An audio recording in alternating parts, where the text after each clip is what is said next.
Church അപ്ഡേറ്റ്സിലേക്ക് സ്വാഗതം. നാം വിളിക്കപ്പെട്ടിരിക്കുന്ന ഉയർപ്പിന്റെയും പ്രത്യാശയുടെയും അടയാളമാണ് വിഭൂതി ദിനചാരമെന്ന് ഓർമ്മപ്പെടുത്തി ഫ്രാൻസിസ് മാർപ്പാപ്പ.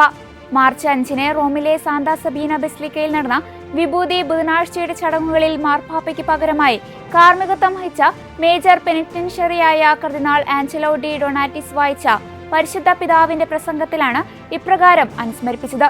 നാം എന്താണെന്നതിന്റെ ഓർമ്മയും നമ്മൾ എന്തായിരിക്കുമെന്നതിന്റെ പ്രത്യാശയും നമ്മിൽ വീണ്ടും ജ്വലിപ്പിക്കാൻ ഈ ചാരം സഹായിക്കുന്നുവെന്നും മാർപ്പാപ്പ കൂട്ടിച്ചേർത്തു.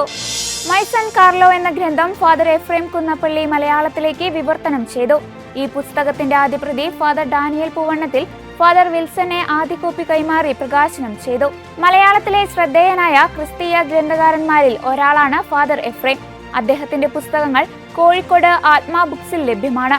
മൈ സൺ കാർലോ എന്ന ഗ്രന്ഥം കാർലോ അക്യൂട്ടിസിന്റെ ആത്മീയ ജീവിതത്തിന്റെ ആഴങ്ങൾ പങ്കുവയ്ക്കുന്ന അത്യുന്നത കൃതിയാണ്.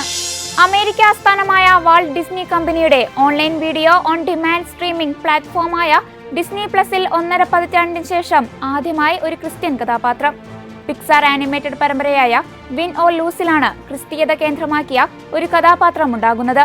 വെല്ലുവിളികളെ മറികടക്കാൻ തന്റെ ക്രിസ്തീയ വിശ്വാസത്തിൽ ആശ്രയിക്കുന്നതായാണ് പരമ്പരയുടെ ആമുഖത്തിൽ അവതരിപ്പിക്കുന്നത്. മാർഗനിർദ്ദേശത്തിനായി അവൾ സ്വർഗസ്ഥനായ പിതാവിനോട് പ്രാർത്ഥിക്കുന്നതും മുറിയിൽ മാലാഖമാരുടെ രൂപങ്ങളുള്ളതും ദൃശ്യമാണ്. നൈജീരിയയിലെ കഫാൻചാനിൽ സായുധധാരികൾ തട്ടിക്കൊണ്ടുപോയ വൈദികൻ കൊല്ലപ്പെട്ടു. വിഭൂതി ബുധനാഴ്ച പുലർച്ചെയാണ് ഫാദർ സിൽവസ്റ്റർ ഒക്കെച്ചിക്കു എന്ന വൈദികൻ കൊല്ലപ്പെട്ടതെന്ന് കഫാൻചാൻ രൂപതയുടെ ചാൻസലർ ഫാദർ ജേക്കബ് ഷാനറ്റ് അറിയിച്ചു. പള്ളിമുറിയിൽ നിന്ന് വൈദികനെ തട്ടിക്കൊണ്ടുപോയ ആക്രമികൾ കഴിഞ്ഞ ദിവസം പുലർച്ചെ കൊലപ്പെടുത്തുകയായിരുന്നുവെന്നാണ് പുറത്തുവരുന്ന വിവരം. ഫാദർ സിൽവസ്റ്റർ ഒക്കെച്ചിക്കുവിന്റെ ദാരുണമായ മരണം അഗാധമായ ദുഃഖത്തോടും ഹൃദയഭാരത്തോടും കൂടിയാണ് വിശ്വാസികളെ അറിയിക്കുന്നതെന്ന് ചാൻസലർ പ്രസ്താവനയിൽ പറഞ്ഞു. പരിശുദ്ധ കന്യകാമറിയം പ്രത്യാശയുടെ തീർത്ഥാടകരായിരുന്നുവെന്ന് ഫ്രാൻസിസ് മാർപ്പാപ്പ. രോഗാവസ്ഥയെ തുടർന്ന് താൽക്കാലികമായി നിർത്തിവച്ചിരിക്കുന്ന ബുധനാഴ്ചത്തെ പൊതുസദസ്സിനായി തയ്യാറാക്കിയ സന്ദേശത്തിലാണ് മാർപ്പാപ്പ ഇപ്രകാരം പറഞ്ഞത്. വിശുദ്ധ ലൂക്കാ സുവിശേഷത്തിൽ ക്രിസ്തുവിന്റെ ബാല്യകാലം പരാമർശിക്കുന്ന വചനഭാഗം അടിസ്ഥാനപ്പെടുത്തിക്കൊണ്ടുള്ള സന്ദേശത്തിന്റെ അവസാനത്തിൽ പരിശുദ്ധ കന്യകാമറിയത്തെയും വിശുദ്ധ യൗസേപ്പിതാവിന്റെയും മാതൃക പിന്തുടരാനും പ്രത്യാശയുടെ അടയാളമായ ക്രിസ്തുവിന്റെ കാൽപ്പാടുകൾ പിന്തുടരാനും ഫ്രാൻസിസ് മാർപ്പാപ്പ വിശ്വാസികളെ ക്ഷണിച്ചു.